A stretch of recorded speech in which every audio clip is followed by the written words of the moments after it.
versículo 22, os frutos do Espírito. Iremos estudar sobre três tópicos do fruto do Espírito. Seria a benignidade, bondade e fé. Está em Gálatas 5, versículo 22. Ele diz: mas o fruto do Espírito é amor, gozo, paz, longanimidade, benignidade, bondade, fé, mansidão, temperança. Vamos começar com benignidade. Okay? A verdadeira benignidade, ela não possui origem humana, mas ela é procedente do próprio Deus, através do fruto do Espírito em nós. E ela tem relação nas Escrituras com a benignidade e a misericórdia. Não é apenas um ato de bondade. A benignidade é um estado. Ou seja, a pessoa que tem um coração benigno, ela não pratica a benignidade apenas por um ato, mas por um estado. Ou seja, a natureza de quem é benigno reflete a bondade, não por um ato, mas porque ela tem dentro de si a benignidade como fruto do Espírito. Não na sua plenitude, porque nós ainda habitamos no templo carnal que habita a natureza dela. Mas nós podemos, em Cristo, através do Espírito, buscar esse fruto da benignidade em nós. Nosso modelo de benignidade é o próprio Cristo.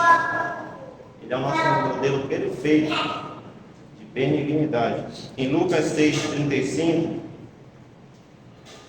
o próprio Jesus vai dizer que ele é benigno até para com os ingratos e maus.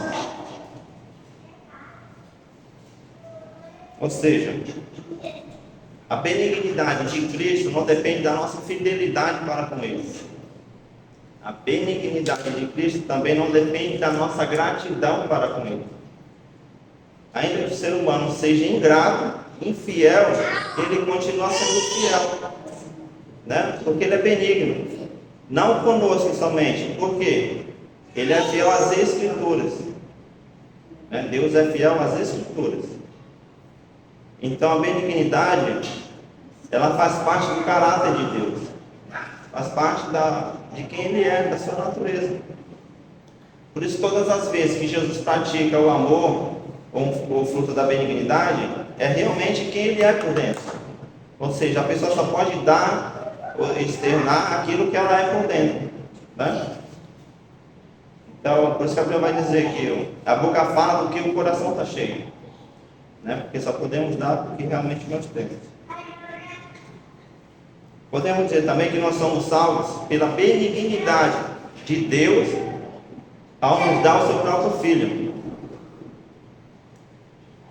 Quem morreria por um pecador, Ou quem iria para o corredor da morte no lugar do criminoso? Quem sentaria na cadeira elétrica, na cadeira do réu, no lugar de quem cometeu o delito? Ninguém. E foi isso que Jesus veio fazer. Ele morreu a nossa morte. Na cruz ele nos substituiu, porque o pecado era sobre nós e não sobre ele. Mas ele se fez pecado por nós e livrou naquela cruz todo o pecado que era sobre a humanidade. E ele não foi porque ele foi obrigado a ir. Jesus foi de forma voluntária. Ele mesmo vai dizer: a minha vida ninguém a tira de mim. Eu de mim mesmo a dou, eu tenho o poder de dar e tornar a tomá-la novamente. Ou seja, a cruz era a própria sombra de Cristo.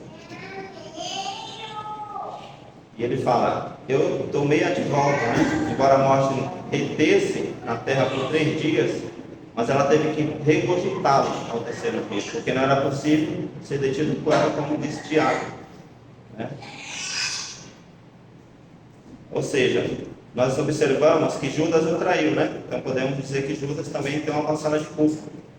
Pilatos o condenou, os sacerdotes também tiveram uma parcela de culpa.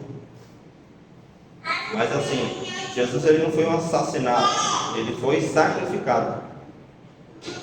Então, o próprio Deus sacrificou Cristo naquela cruz, sem isentar a responsabilidade desses homens que o traíram. É a soberania de Deus e a responsabilidade humana, né? Agora ele vai dizer na ceia: ai, porque um filho do homem é traído, bom lhe fora se não houvesse nascido, né? Ou seja, era necessário que Jesus fosse traído, não necessariamente por Judas, ok? Mas ai de quem o filho do homem é traído, e não isenta a responsabilidade de Judas também.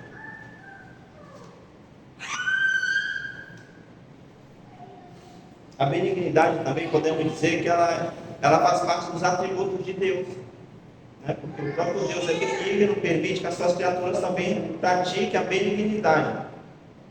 Ou seja, Deus é amor, permite que nós o amemos também, né? Deus é criador, ele permite que as suas criaturas também criem alguma coisa. E são os atributos comunicáveis que ele compartilhou com a sua criatura. E à medida que o Espírito Santo vai trabalhando em nós, ou à medida que nós vamos nos deixando mudar pelo Espírito Santo, né, esse atributo é compartilhado também para conosco. E a nossa personalidade, o nosso caráter, o nosso estilo de vida vai se moldando com o estilo de vida de Cristo, que é chamado de cosmovisão, a forma que a gente enxerga o mundo, né? E essa é a ideia do cristianismo. Devemos enxergar o mundo da forma que Cristo enxergou o mundo. Devemos amar da forma que Jesus amou, devemos perdoar da forma que Jesus perdoou. Aí observa que a religião ela tem um poder de modificar a personalidade do ser humano, é a forma de que nós vivemos. Eu me lembro de uma psicóloga que ia tratar de um problema de algumas crianças querendo cometer suicídio, e ela não sabia qual era o motivo que levava duas crianças a quererem se suicidar. Então, onde que ela foi descobrir? Na religião. Chamaram os pais da criança, viram que eles faziam parte de uma religião que ensinava que se as crianças morressem, ou quando as pessoas morrem, elas vão para o paraíso, certo? Então, as crianças queriam se matar para ir para o paraíso. Ou seja, através da religião, ela descobriu qual era o problema das crianças. Sabe que a religião também tem um poder de mudar a forma que nós enxergamos o mundo.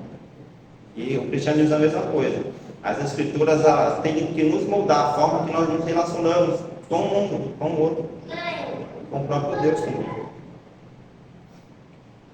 Ou seja, antes, quando nos alimentavam de ódio, de ira, né, pecados da carne, agora em Cristo, através do fruto do Espírito, nós praticamos a longanimidade, a benignidade, né? Temos fé, devemos praticar a bondade, percebe? A cosmovisão da Bíblia em nós, a mudança que as próprias Escrituras têm que fazer efeito em nós.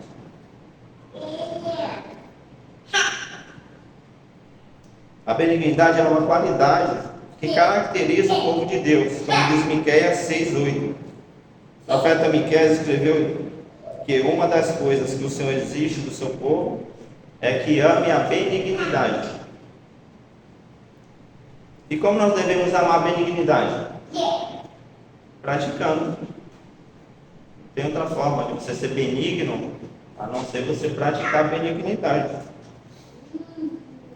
Ninguém acorda pela manhã dizendo: hoje eu irei ser benigno com quem foi maligno comigo, né? Ninguém faz isso.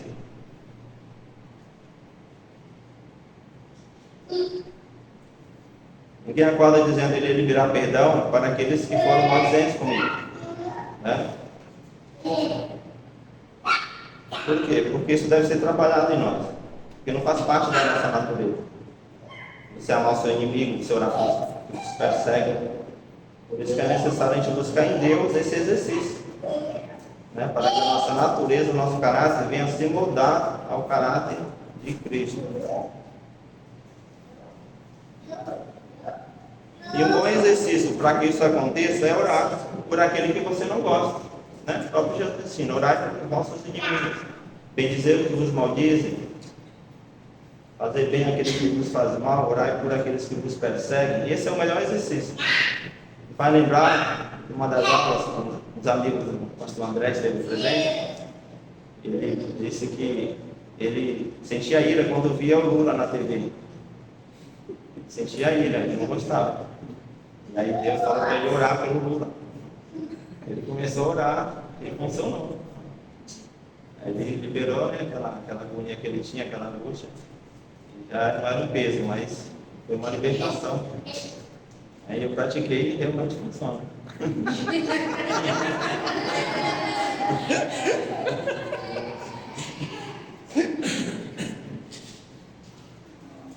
Perdão não é um sentimento, né? Mas é uma decisão. Você não precisa sentir, você precisa decidir. Tem a ver com o intelecto, não com as emoções. É a mesma coisa congregar também. Às vezes você não tem vontade, mas devemos congregar porque faz parte do corpo de Cristo, né? Congregar.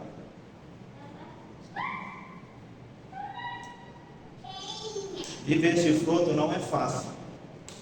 Por quê? Nós vivemos uma sociedade individualista, egoísta. Né? Então, você praticar o fruto da benignidade pode até soar como você está fora da curva, quadrado. Né? Significa que você é fraco, você é maluco pela sociedade de hoje, egocêntrica, né? Violenta. Você acaba sendo desqualificado. E quais são as características do coração benigno? É inclinado a fazer o bem, né? A pessoa tem essa inclinação natural pelo próprio Deus de fazer o bem. Não se alega com maldade nem com a injustiça, porque ela entende que Deus é a nossa própria justiça, né? E justiça não é vingança. Não guarda sentimento de vingança, utiliza seu tempo em função do outro. Podemos dizer que o próprio discipulado, ele é um exemplo de benignidade também. Porque você tem que disponibilizar seu tempo, seu intelecto, as suas forças, né? Às vezes finanças, em função do outro. Imagina quem discipula um amigo, né? E gasta anos discipulando. Percebe? Então, tem a relação com a benignidade. Você não tem nenhum troco financeiro de trocar disso, a não ser o próprio Deus te fazendo praticar o bem, sabendo que Ele vai frutificar essa semente que você está semeando. Então, isso também tem relação com a benignidade. Jesus, ele investia tempo com os publicanos, pecadores, as prostitutas. Até as crianças eram atraídas por Jesus pela sua benignidade, pela forma que ele tratava com as pessoas. Né? Você imagina na última ceia, Jesus lava os pés dos discípulos, ok? Ele sabia que Judas ia traí-lo, mesmo assim ele faz questão de lavar os seus pés. Aí Judas, ele traz Jesus com os pés limpos.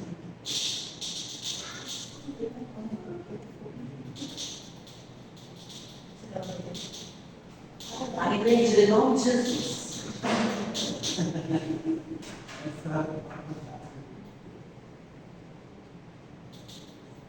Jesus não só se preocupava com a necessidade do outro, mas também com o sentimento do outro. Sabe? Quem tem benignidade, ela se preocupa também com o sentimento do seu semelhante. Né? Não somente com o seu estado físico. Mateus 8,3 fala da cura de um leproso. Deus vai dizer que o leproso, ele se aproxima de Jesus, se ajoelha e diz: se o Senhor quiser, o Senhor bem pode me curar. Ele não questiona ali o querer de Jesus, né? O poder de curá-lo. Ele sabia que Jesus tinha o poder de curar a sua lepra. Por isso que ele disse: se o Senhor quiser, o Senhor bem pode me curar. E o que Jesus faz? Ele poderia liberar uma palavra para esse leproso, dizer: seja curado conforme a sua fé. Mas não, ele toca no leproso, ele quebra a lei, porque o sacerdote não podia tocar no leproso, e ainda que não fosse, também não poderia, porque era considerado imundo. Então Jesus ali estava mais preocupado em curar a alma do leproso do que curá-lo da sua lepra.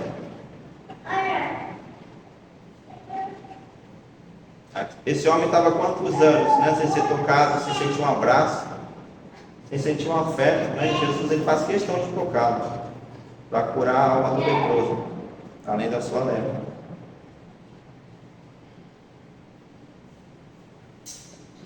Em João 4, da mesma forma, a mulher samaritana, né? O judeu ele não falava com a mulher samaritana, né? E muito menos se abaixar, se sentar para ficar no mesmo nível daquela mulher. E é isso que Jesus faz. Quando a mulher vem ao poço, ele já está sentado esperando, né? Demonstrando que Jesus estava no mesmo nível daquela mulher. A mulher tem fluxo de sangue, é a mesma coisa. Jesus pergunta para aquela mulher: quem foi que me tocou? Jesus sabia quem foi que me tocaram, né? Ele é Deus também. Então eu entendo que Jesus estava querendo dar oportunidade para aquela mulher contar o quê? O seu testemunho, né? Para que todos soubessem que ela estava sendo curada ali. E ela dá o testemunho dela. Todos a ouvem. O filho da viúva de Naim, a mesma coisa. Jesus chega com a multidão na porta da cidade chamada Naim, com a multidão, e a outra multidão está com essa viúva, levando seu único filho para ser sepultado. Você imagina Jesus olhando para essa mulher, né? O que ele vê ali? A mulher não tem mais segurança, por quê? Porque era viúva, né? Não tem mais finanças, por quê? Porque o seu único filho, que representava o sustento dessa viúva, estava naquele caixão. E o que lhe restava ali? Ser uma prostituta, ou ser vendida como escravo, né? Porque não tinha sua família naquela época. A INSS também não tinha, né? E aí Jesus vai dizer que ele olha para aquela mulher e ele sente o que? Íntima compaixão, e diz: não chores, porque ele é a própria ressurreição e a vida, né? Qualquer um no lugar de Jesus daria um lenço para aquela mulher enxugar as lágrimas ou um marol com açúcar para ela se acalmar. Mas Jesus foi o único que pôde dizer: não chore, porque ele sentiu íntima compaixão. Ele sentiu o sofrimento dessa mulher, sabia que ela estava passando. E ele vai dizer ao menino: levanta-te, né? Ou seja, onde a morte coloca um ponto final, Jesus coloca uma vírgula, né? Por quê? Porque ele é o autor da história, né? Não teve uma vez que Jesus se encontra com o morto e a morte prevalece. Mas todas as vezes que ele se encontra com a morte tem que trazer a vida novamente.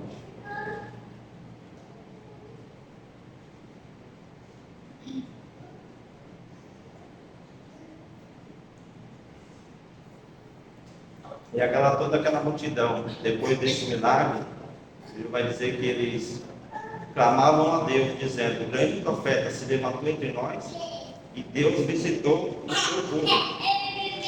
Todos os milagres que Jesus fez, ele tinha dois propósitos. Primeiro, demonstrar quem ele era, né? Que milagres somente Deus podia fazer. Isso os judeus todos tinham consciência. E demonstrar também a sua benignidade, né? Seu amor para com nós.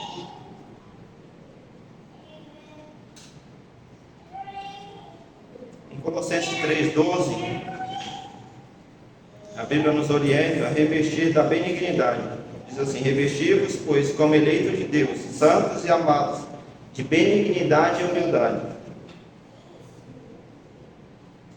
Quem é benigno, ele tem uma boa reputação, segundo as Escrituras, conforme Provérbios 3, do 3 ao 4, que diz que a benignidade e a lealdade jamais te abandone, atas ao redor do teu pescoço, e assim encontrarás favor diante de Deus e dos homens, bem como boa reputação. Ou seja, toda pessoa benigna, ela tende a ter uma boa reputação. Quem que não gostaria de estar próximo de alguém benigno, né? De alguém maligno? Quem gostaria de estar próximo? Porque a benignidade atrai pessoas para Jesus, né? Porque Jesus era benigno, então quem é benigno tende a atrair também para Cristo. Agora entraremos no outro fruto, bondade.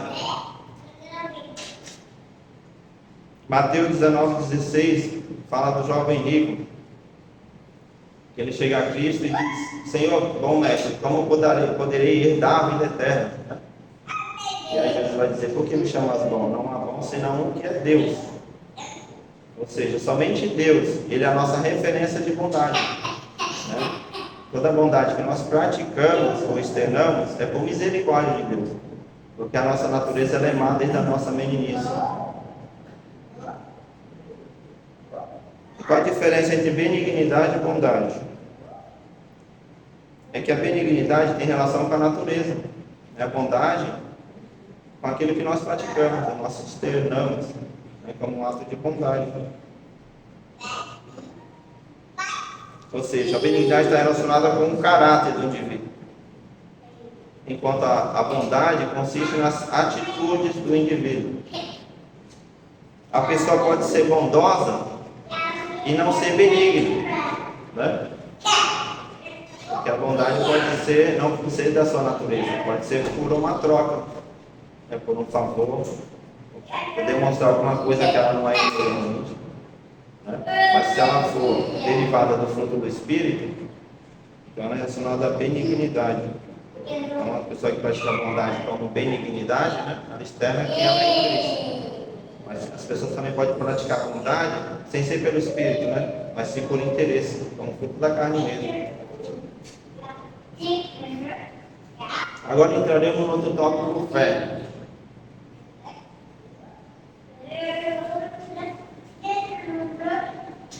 Quem é considerado o pai da fé? Alguém poderia responder? Quem? Abraão?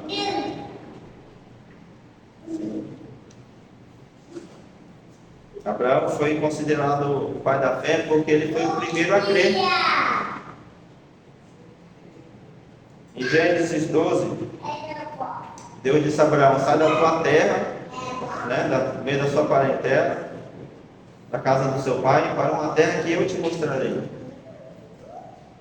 E Abraão creu, sem duvidar, e fez conforme a palavra que Deus lhe falara.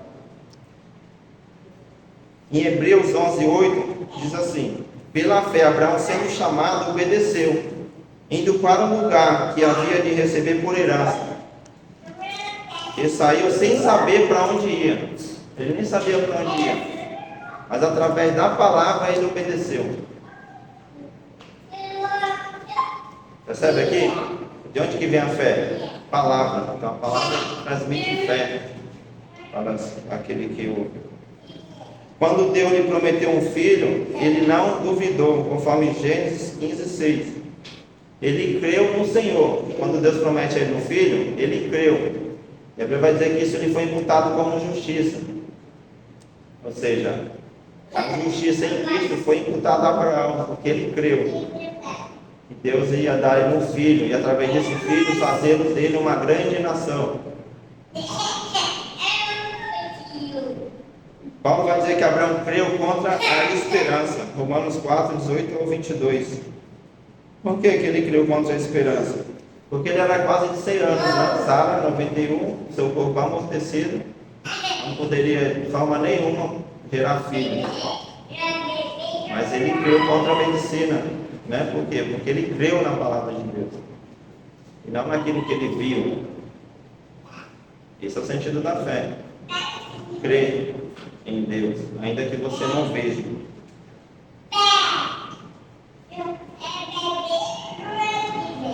Abraão também, ele não precisou da lei de Moisés para crer, né? Porque a lei foi dada 430 anos depois de Abraão. Ele não viveu na época da lei, viveu na época da graça, porque não existia lei na época dele. Mas ainda assim ele creu, porque ele só precisou de uma palavra.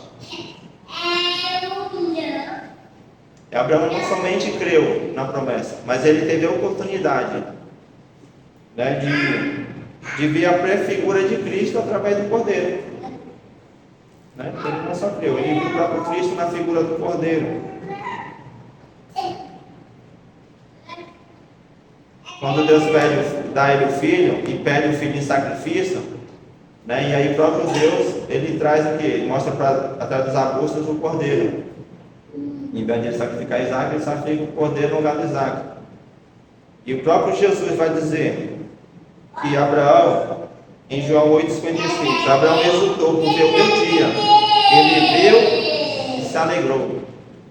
Ou seja, Abraão viu Jesus na figura do Cordeiro, literalmente. Porque o Cordeiro apontava para Cristo. Em Hebreus 11:18, ele considerou que Deus era poderoso para até dentre os mortos o ressuscitar, né? Ou seja, ele creu que ele ia matar o seu filho, e Deus iria o ressuscitá-lo. Imagina a fé de Abraão, né? Por isso que ele é considerado pai da fé.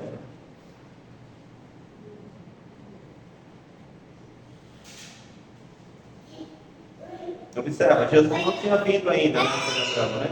Nossa salvação é pelo sangue. Ok? O sangue de Jesus é a única forma de remir o pecado. Não existe outra. E não existia Cristo na época de Abraão e de Moisés. Então como que eles eram salvos? Eram salvos da mesma forma que nós, pela fé. Porém, a salvação deles está baseada na promessa do Cordeiro que viria, né? E Jesus não tinha vindo. A nossa salvação é baseada na nossa fé do Jesus que já veio. Ou seja, a fé deles é baseada no futuro, a nossa é no passado. Isso daí é no futuro, para nós é passado, 2000 anos atrás. A palavra fé ela só aparece uma vez no Antigo Testamento. Nós observamos vários atos de fé, né? Mas a palavra fé aparece uma única vez. Abacuque 2,4, que diz: eis que a sua alma está orgulhosa, não é reta nele, mas o justo pela fé viverá. Ou seja, ele não diz que o justo viverá da fé, mas pela fé, né? Porque existe a fé natural e a fé sobrenatural, né? A fé humana e a fé salvífica, ok? Né? Você pode ver que essa cadeira está sentada aí não vai quebrar, é uma fé natural que nós temos, né? Você pode ver que você vai dormir pobre hoje e acordar rico amanhã. É bom se fosse assim. É uma fé humana. Agora, viver pela fé é diferente. Por quê? Porque tem a relação com a palavra de Deus, com aquilo que está escrito. Ou seja, viver pela fé aponta para a obra e a vida de Cristo. Hebreus 11:1 diz: ora, a fé é a certeza das coisas que se esperam e a convicção de fatos que não se veem. Ou seja, a fé não é um sentimento, né? Sentimento ele passa. Você sente hoje, amanhã já não sente mais. Mas a convicção ela é eterna, faz parte da sua personalidade. Então, fé é a convicção, né, das coisas que não se vê.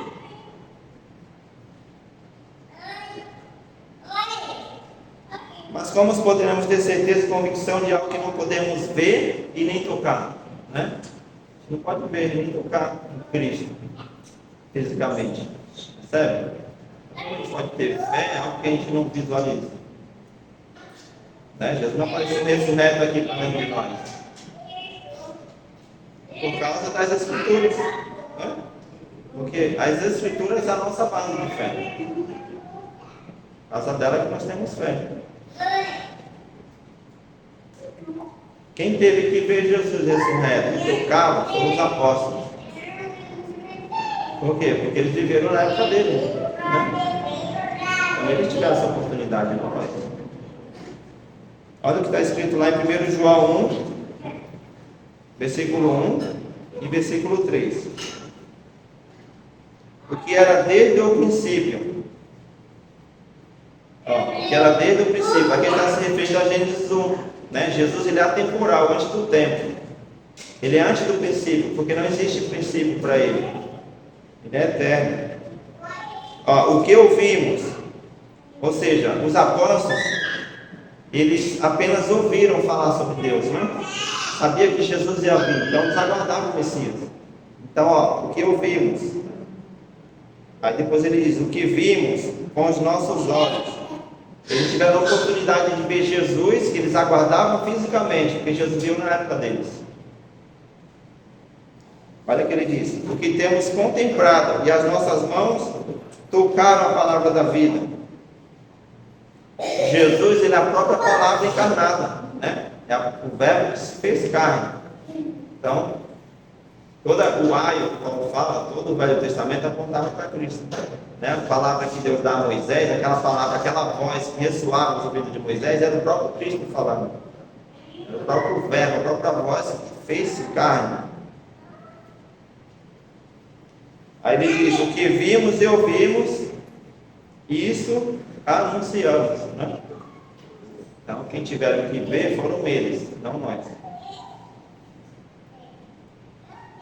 Ou seja, eles reconheciam o timbre da voz de Jesus, né? A cor dos seus olhos, a cor da sua pele, o trejeito de Jesus, né? A gente até as brincadeiras de Jesus. Reconheciam. Por isso que Maria, quando Jesus ressuscita, ele fala Maria, né? Quando ele fala Maria, Maria reconhece a voz dele. Sabia que era Jesus, ela era Rabone. Jesus sou eu. Sabia a voz de Cristo. E nós não sabemos, né? Não sei pelas Escrituras e pela fé. E a Bíblia vai dizer que bem-aventurado, né? Que Jesus disse, aqueles que não viram, mas creram. E esse é o método. Qual que é o método da fé? É crer sem ver. Quem tiveram que ver foram eles, não nós. Esse é o método. Porém, irmãos, não é crer sem entender. Ninguém crê Jesus como um fantasma, né? O Papai Noel bota um cara cheio, não. A gente crê com entendimento.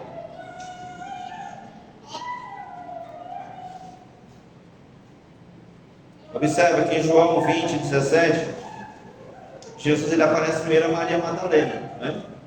E ela disse que para Maria, vai e diz aos meus irmãos que eu subo para o meu Pai. Ou seja, vai e anuncia para os apóstolos que eu ressuscitei. Por que Jesus disse para Maria falar para os apóstolos que ele ressuscitou? Que a notícia chega mais rápido? Não. Porque esse era o método.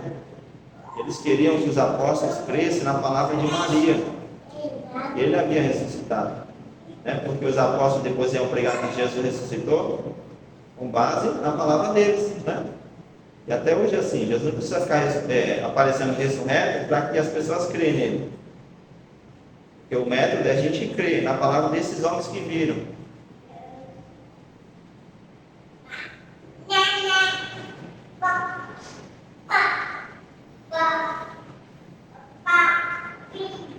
É por isso que é somente por meio da fé que os homens conseguem se relacionar com Deus. A Bíblia é a única revelação que temos de quem é Deus. Não tem outra revelação a não ser pelas Escrituras. O salmista vai dizer que o céu dá anuncia a glória de Deus, o firmamento a obra das suas mãos. Então a natureza revela a existência de um Deus, mas as Escrituras revelam quem Ele é. A única forma que entendemos quem é Deus é através das Escrituras. A única forma de termos fé verdadeira, salvífica, é através das Escrituras. Muita gente tem fé no Jesus de Bonfim, né? Jesus de Bonfim não pode salvar, né? Só de Nazaré que salva.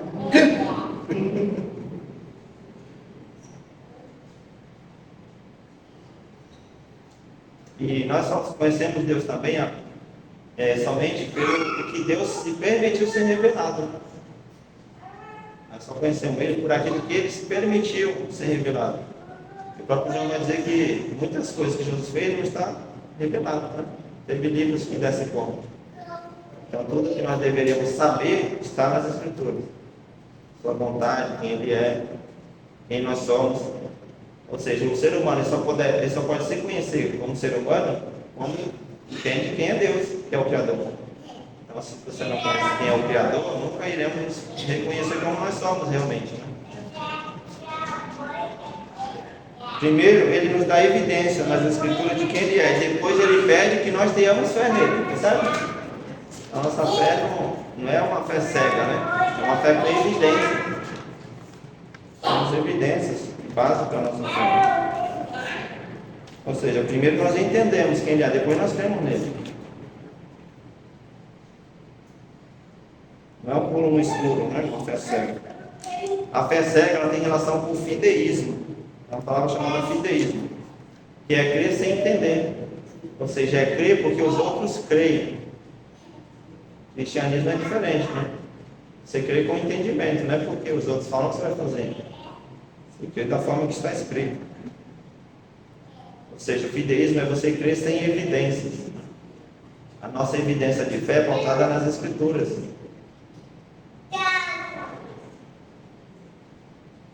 Ou seja, a nossa fé começa pelo campo da razão, conforme Marcos 12:30. próprio Jesus vai dizer que nós devemos amar a Deus. Qual é a forma que nós devemos amar a Deus? De todo o nosso coração, de toda a nossa alma, de todo o nosso entendimento e de todas as nossas forças. Sabe? Coração tem relação com crer, alma com as emoções, que é o psique, entendimento com a razão e as forças com a ação. Né? Resumindo, você crê com entendimento, depois você age pela fé. Você age pela fé como? Porque você entende o que está fazendo. Ninguém vai cometer suicídio pela fé, percebe? Pula o precipício aqui porque Deus está te mandando, não. É suicídio. Todo suicídio é um homicídio premeditado. Você tira a vida, que não é sua. Sua vida é de Deus, então você não pode cometer suicídio. O eunuco, o etíope, lembra do etíope? Que o Espírito Santo move o coração de Filipe para pregar para o etíope que está na carruagem, a rainha, né? E aí ele está lendo o profeta Isaías, ele não está entendendo nada. Aí o Filipe vai dizer, mas você está entendendo o que você está lendo? Fala, não, como não vou entender se ninguém me ensinar, percebe? Não consigo entender se ninguém me ensinar. Lá em Atos 8:30. Romanos 10:14. Paulo vai dizer, como verão naquele que não ouviram, e como ouvirão se não há quem pregue? Né? Então, como terão fé se a palavra não for semeada? Então a fé vem através das Escrituras. Romanos 12:1. Paulo vai dizer que o nosso culto é racional. Então começa no intelecto também, não apenas nas emoções. Racional. Ou seja, o problema do homem não está em falta de evidência para crer, né?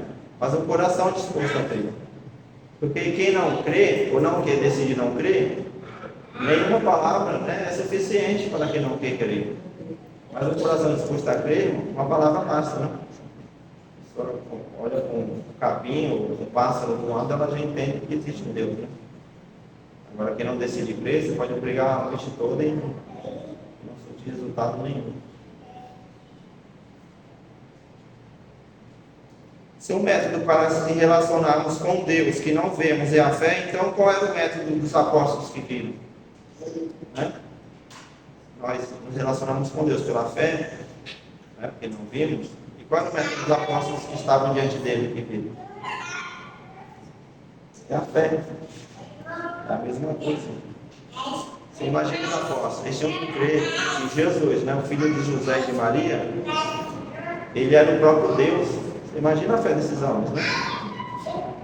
Imagina Jesus feito homem, andando comendo com eles tinham que crer que Deus em Jesus se vestiu de carne, de roupa, sentiu frio, sentiu calor. Eles tinham que crer que Deus em Jesus foi amamentado por Maria. Você imagina na mente do judeu? Era difícil, então é o mesmo método que Deus usa para nós, é o mesmo que usou para eles também.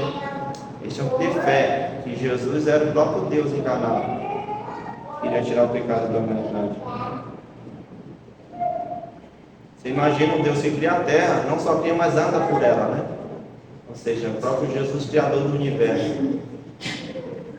Por isso que as pessoas ficavam com dificuldade de saber quem ele era, mas se ensinar o filho de Maria, o filho do carpinteiro, estão aqui entre nós, seus irmãos, né? Mas que sabedoria é essa que lhe foi dada? E esses milagres que se fazem por suas mãos, né? Era muito difícil eles entenderem quem era Jesus, a não ser também se fosse pela fé. Você não tem fé para crer nisso também. Por isso que o próprio Pedro vai dizer, né? Quando Jesus pergunta quem os homens dizem que eu sou, eles achavam que Jesus era um profeta, como foi. Aí Pedro vai dizer, tu és o Cristo, filho do Deus vivo. Ou seja, tu és o próprio Deus entre nós. O próprio cego Bartimeu, né? Jesus, filho de Davi, tem misericórdia de mim. E Jesus como Deus, da descendência de Davi.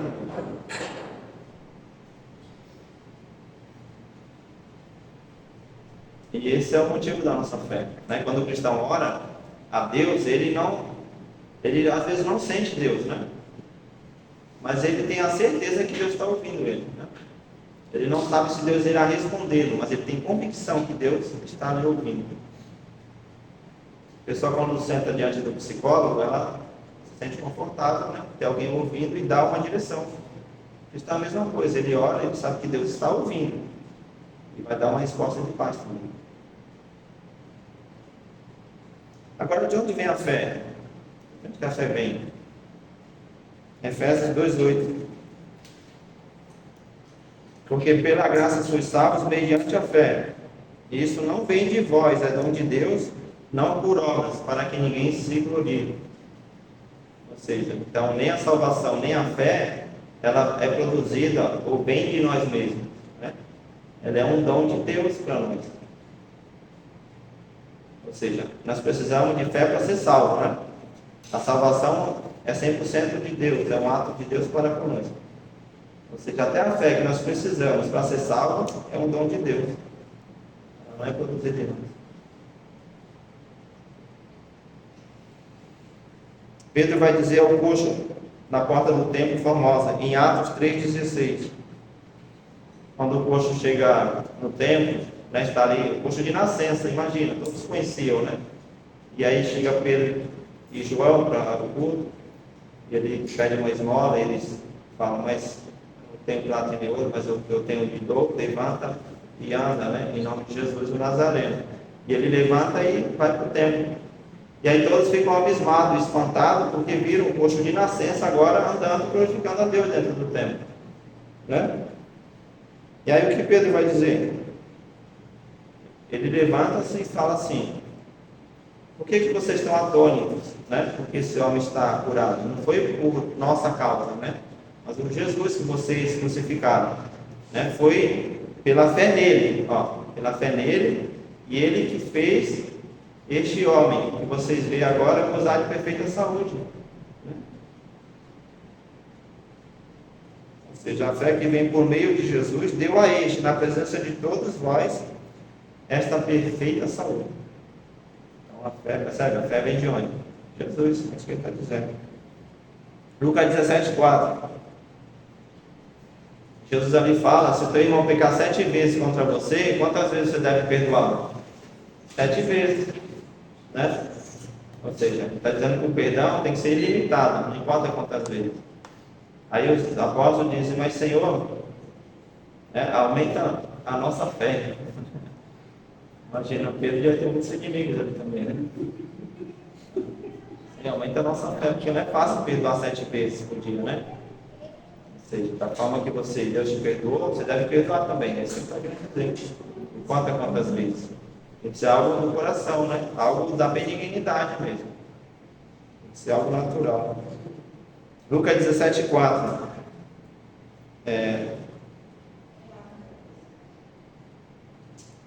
Ou seja, eles entenderam, irmão, que o autor e consumador é o próprio Cristo.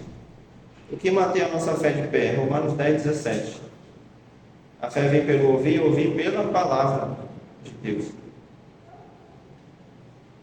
Ou seja, a fé ela não vem da pregação da palavra, né? Mas pela palavra. Existem muitas Bíblias, né? Vários tipos de Bíblia, cada seita tem um. A fé não vem pela pregação, mas da pregação pela palavra, está se referindo às Escrituras. E ninguém pode chegar à fé verdadeira sem antes ouvir a palavra. Todo cristão tem um ministério em comum, né, que é Mateus 28:19, e de pregar o Evangelho a todas, né, as criaturas, e de fazer discípulos de todas as nações, batizando em nome do Pai, do Filho e do Espírito Santo. Então existe um ministério, independente de você ser um obreiro, né, um pastor ou não. Esse ministério do ID é uma convocação a todos os discípulos de Jesus. Todo cristão é chamado a proclamar o Evangelho, ainda que não exista nenhuma garantia de salvação, né? Um dos maiores, ou o maior evangelista, foi o próprio Noé, né, que pregou mais de 100 anos. E quantas almas ele conseguiu salvar? Apenas 8, né? Ele e a sua família. Sabe?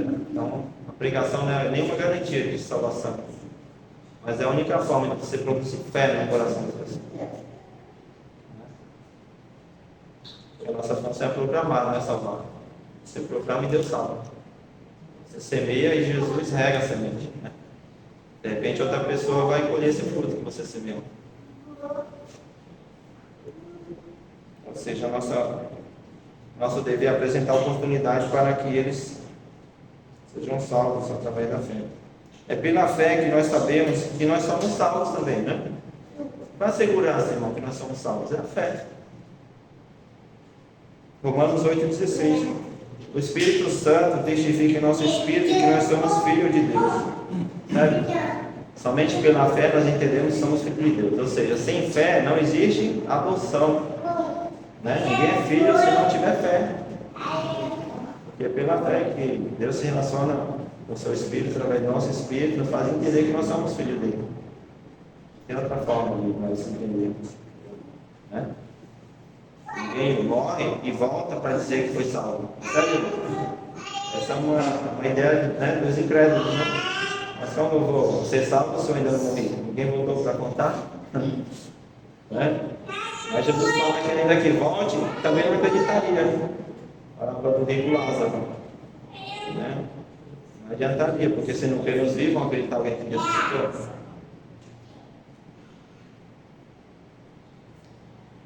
Hoje estamos vivendo uma relativização da fé.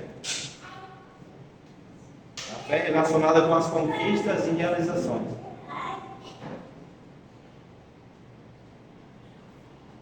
Ou seja, existem muitos tempos, né, que convocam as pessoas para os seus tempos e dizem: eu vou te ensinar a usar a sua fé, né, para que os seus sonhos sejam realizados. Percebe uma relativização da fé? Uma fé que não é bíblica, né? Ou seja, eles até dizem aqui: o resultado é garantido. Mas será que é isso mesmo, irmão? A fé tem relação com as bênçãos? Vida confortável, sem enfermidade, sem problemas. A fé é um segredo para sermos poupados desse sofrimento dessa vida. É a garantia de portas abertas, de realizações. Será que os que sofreram, eles tinham fé suficiente? Quem pensa dessa forma não leu Hebreus 11. Ou seja, pela fé Moisés, ele deixou as regalias do Egito, né? Poderia ser um príncipe, até um faraó, para viver peregrinando no deserto, sabe? Porque ele não fez uma campanha lá de libertação, né? Vai ficar 40 anos peregrinando em círculo. Era mais simples. Mas ele preferiu trocar as regalias, né, do Egito para sofrer pela fé.